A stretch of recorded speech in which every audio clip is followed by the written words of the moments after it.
In the evergreen mountains of Alberta, Canada, a girl named Alice planned her last trip before starting military training.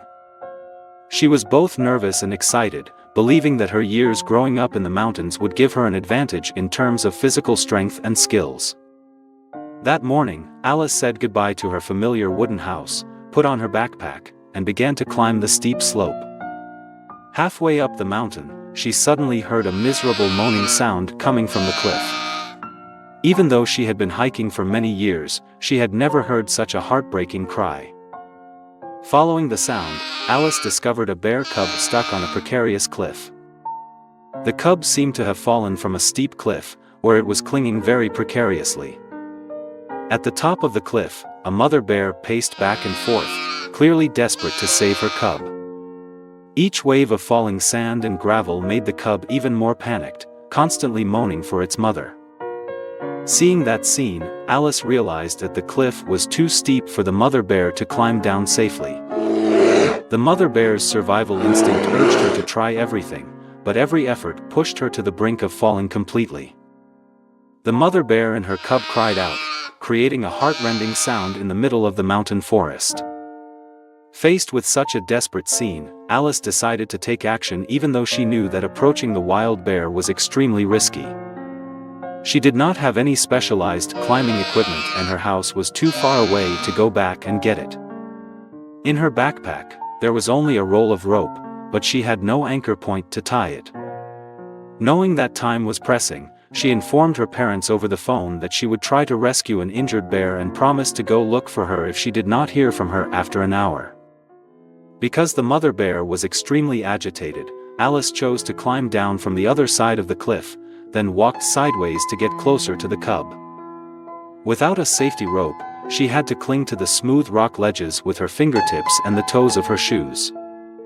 One slight slip would have sent her plummeting to the bottom of the cliff, but she knew she couldn't stand by and watch the cub die in agony. Sweat pouring out, heart pounding, Alice finally reached the bear's position. The cub was so frightened that it struggled, getting one of its hind legs stuck in a crevice. Alice gently reassured the bear, carefully tying a rope around its belly in case it slipped again. Realizing that the cub wasn't too badly injured, she deftly removed its leg from the crevice. This safe gesture made the cub seem to understand that she meant no harm. It rubbed its head against Alice's chest, as if to thank her, causing her to shed tears of emotion.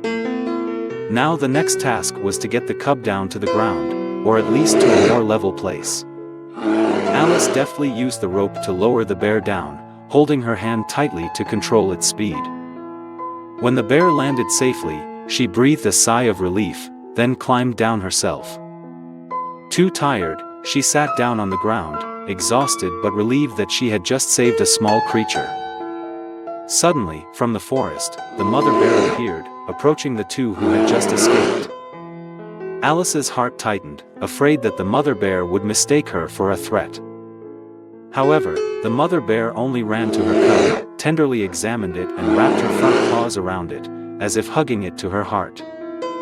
Not stopping there, after a few seconds of observation, the mother bear slowly walked closer to Alice and placed the backpack she had dropped on the road right next to her.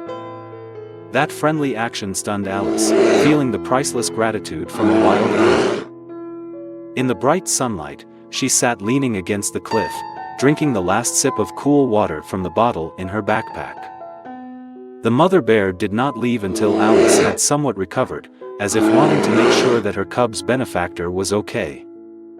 When she heard the worried calls of her parents, the mother bear seemed to understand that the moment of parting had come. She and the cub slowly turned back into the forest, occasionally looking back, leaving the girl with a heart filled with emotion. Alice realized that the upcoming challenges in the training course would not be comparable to this journey of rescuing wild lives. She believed that every time she faced difficulties, she would remember the moment of courage on the cliff and the magical power of kindness. Dear friend, thank you for taking the time to follow the story. Don't forget to like and subscribe to the channel to support us.